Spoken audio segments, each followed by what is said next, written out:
guys, and Hello, and the welcome to the Women's Cave. Because I wait for the red button to come on because I'm Jade, the professional one. Just joking.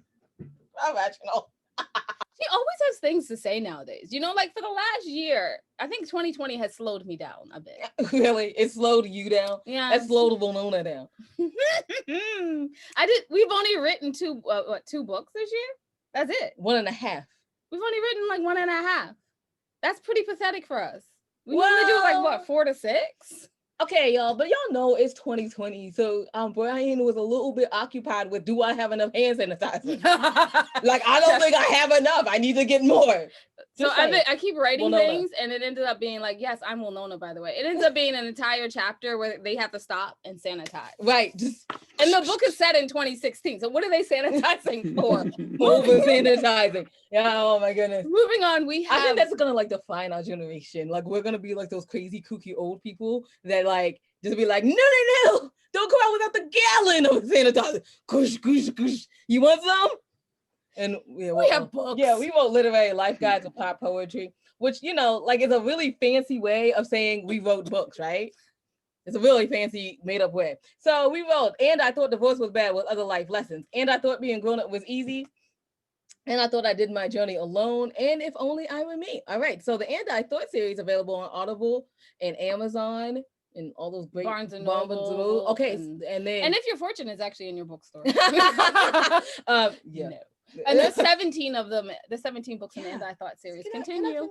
And okay, so like, and if only I were me is only available on barnesandnoble.com. And you can find out everything your ladies are doing and like a few things we wish we didn't do. And a few things that we were like, why haven't we erased that off our website yet? At www.andwethought.com. Can I please introduce the guest today? Because he was like, I was going through and I'm like, oh my goodness, he's cute. And he wrote a book. That's so rare. Anyway, would you?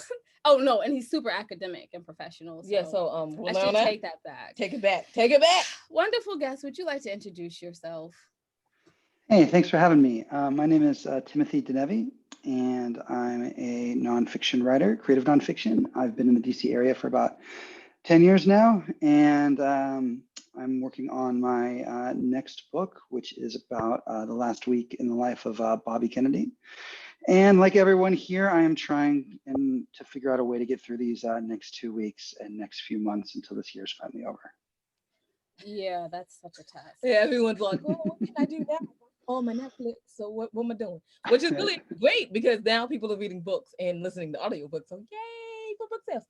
So creative nonfiction, I know Jade has a question that she wrote down and she's prepared. I actually wrote down a question, y'all, so be proud of me.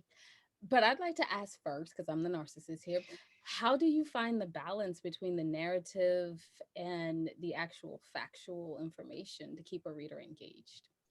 That's a really good question. My last book was about the writer Hunter Thompson, and it was about Nixon, basically, and how awful he is. And so it was about Trump, in a sense, and corruption now, even though I never mentioned him. But one thing I put at the start of my notes section, which I wanted to be about half the length of the actual book, was that I want the reader to know where I begin with the facts.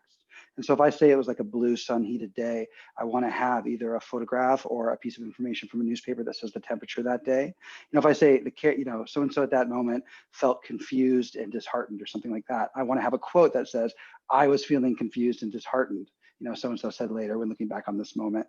And so I want them to see where I begin with the information and then how I submerge it. And the way I submerge it, right, instead of just saying years later, he would say he felt confused, as opposed to saying he looked around, to his left was, an officer attacking somebody only a few feet away. He was confused.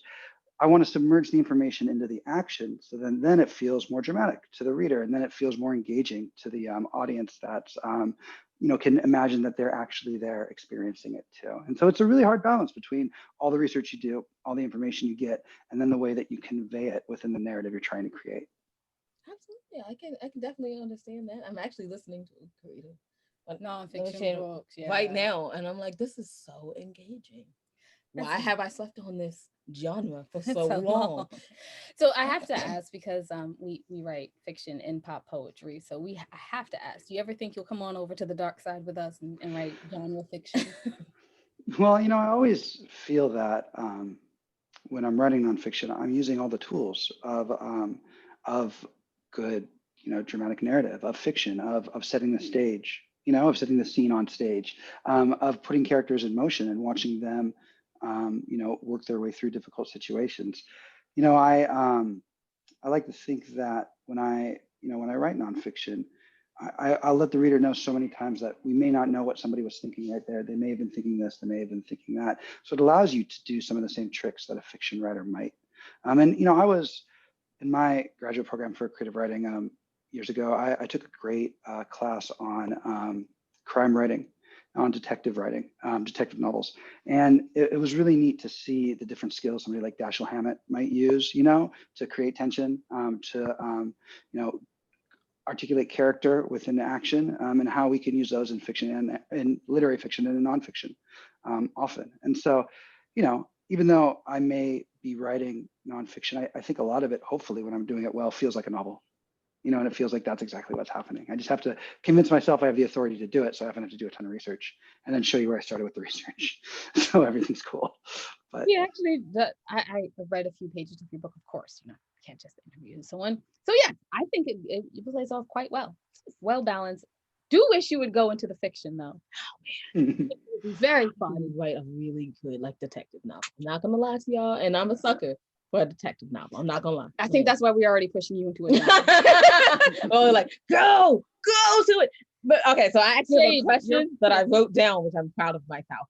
So, how has being an editor helped you with your writing, if at all? Oh, I think it helps. Yeah, I think it helps a lot. One of the hardest things is to see your work as if it's not something you created. Oftentimes we feel the blank page. So when we go to edit our work, we remember what it was like to have nothing, and then to suddenly get those first words down. And we can't read it like we'd read somebody else's writing, right? And so what we're trying to do when we edit when we edit our own work, is to imagine that it is somebody else's work, that we have distance from it, that we don't feel the act of creation when we read it, but instead we see the decisions that were made and what's necessary and what's not. And one of the best things for that is time, to put something in a drawer and come back in like 6 months. And then it's much easier to discard, what's not doing the most work within it. But I found that editing and also being workshopped or giving, your writing out to friends can help speed up that gap of time. And so you can begin to see your work from that distance as if it's somebody else's work. I think the best drug they'll ever invent for writers is a memory drug where you can forget that you're the one who created this, and you'll be reading it as if it was somebody else's. And you could actually tear it up and edit it, I think, much better, because you wouldn't feel that act of going from the blank page to something every time you sat down to carve it up. I think it's something you call old age. The older you get, you don't have to be that old to have it. You write something, you completely forget what you wrote, and you're like, oh my goodness, what is going to happen next? Oh, right, I wrote this. And that's easier to edit. Yes, it is. It's so much easier. Are you sure you're at that age, or you're just that busy, and so you forgot? Like, oh my goodness, did I write this 2 months ago? That's crazy. I need to do more. Yeah. Okay, and I was gonna ask a question about what are your top tips, but as you can tell, he's a professor, because he answered it before I even could to ask it, and it was time. So what do you think I don't think I want to ask it like better, because one's your job, and so let's not go with like better. So how does your skills for teaching and your skills of actually writing, how do they mesh together and improve your students' lives? I don't thinking about that at all. Your writing life in that. Yeah. I think I come from a long line of athletes and salesmen and coaches. And so they're such over the top gregarious people, and like my family, the Italians that I have in the generations above me. And so I find the social interaction aspect to be a little more intuitive. It's a little easier to get in front of a room and talk to everybody. I almost was trained to be able to do that just through my gregarious and social upbringing. And I found the act of writing to sit, to tell stories that could be revised, to every day teach yourself patience by working on something that may take 5 years to finish, 2 years to finish, 6 months to finish, has been harder for me. But I feel that I've worked harder at that, and I hopefully have had more rewards. Well, that's then influenced, I hope, the way that I teach and what I express to my students. And so I think that it's been a long journey of, 15, 20 years ago, I was teaching high school. I was teaching 8th grade, and I was learning how to rely on, just the normal social cues I've been given to make that classroom not go down in flames, you know, which it did many, many, many times. But then learning to write regularly, learning to try to make literary work has really helped me then articulate to my students what it's like to try to compose it, you know, and hopefully give them examples of work that I love that writers and professors have given to me that I think they can look at to try to make their work better or to go in a direction they might be headed in. So we keep talking about these books that you've written. Say the same thing. But what are they? What's the title? And where can we buy them? Right? Where can we buy them? Well, my first book was Hyper, A Personal History of ADHD. And it was mostly a memoir, like 60%, 70% memoir. It was about being part of the first generation of Americans to be widely medicated with ADHD medication from childhood until I was about 18. And I wrote it, you know, like in a dramatized way. I often was trying to recreate what the past to me felt and thought. And that's really hard because I have those memories. These are true things that happen. But the me now is a completely different person than who I was at 6, 7, or 8, or 10. And to try to tell those memories, not from my perspective now, but from what it must have been like at that time, was like writing fiction, even though it was all true, to try to recreate that perspective. And so that first book has a lot of that, that dramatized action, that first person narration in it. And it also has a cultural history of hyperactivity, medicating children, child psychology, and ADHD. And then my second book was about it's called Freak Kingdom, Hunter Thompson's manic 10-year crusade against American fascism. It came out at the end of 2018. And that book is about, I like to think of it as like a third person novel where we're watching Hunter Thompson go through many of the most extreme and, history-changing moments of the 20th century. So it goes from 1963, when John F. Kennedy was killed, until Nixon resigns and his helicopter leaves the grass in 1974, which Thompson was supposed to be at, had his press pass. Annie Leibovitz was calling him over and over again, and he was just floating in the pool at the Hilton and wouldn't come down and make it to the last moment. And so it ends with that, like his exhaustion. And it was a way to take what we see now, the corruption, the duplicity, the threat to American democracy, and kind of use that emotion and use that lens to look at how even like the Democratic Party with Lyndon Johnson and especially Richard Nixon were threatening democracy then too, and how Thompson saw it and tried to fight against that. Wow. Well, these things like books that we need to be reading, right? Right now. It's amazing because when you read a book about a past generation that went through the same thing, you kind of almost find a bit of security, just a little bit of hope, like this has happened and they lived through it and I saw them and they were still smiling. The world didn't end.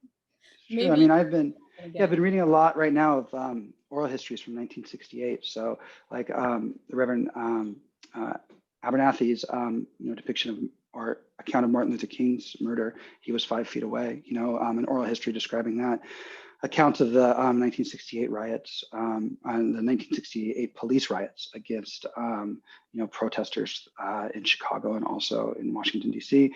And then accounts of the Bobby Kennedy's assassination. And so living and now, but reading those first person oral histories has been a little bit of a solace within what has just been a terrifying and increasingly horrific year, which is the one we're living in now.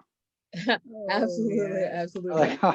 We did like a little panel and they were just like, the literary panel. And they were just like, so it's just like, I'm like 2020. Listen, like once you think the shoe has dropped, you're like, oh no, it hasn't. That was just a light like tap on the thing. The shoe hasn't dropped yet. They're like, yeah, so and they were saying that themselves like authors, and then as literary agents, like that's really hard for our authors to write about the year 2020. Not over with yet though, so maybe. I know. So 4 years ago on election night, I was at the Trump Hotel right when everything started to change and wrote about that. And so this election, I'll be going downtown DC again to write about it. And it's just kind of terrifying and fascinating how much time and how little time it seems to have passed in those 4 years, how much has changed and how we're still kind of stuck in the same insanity.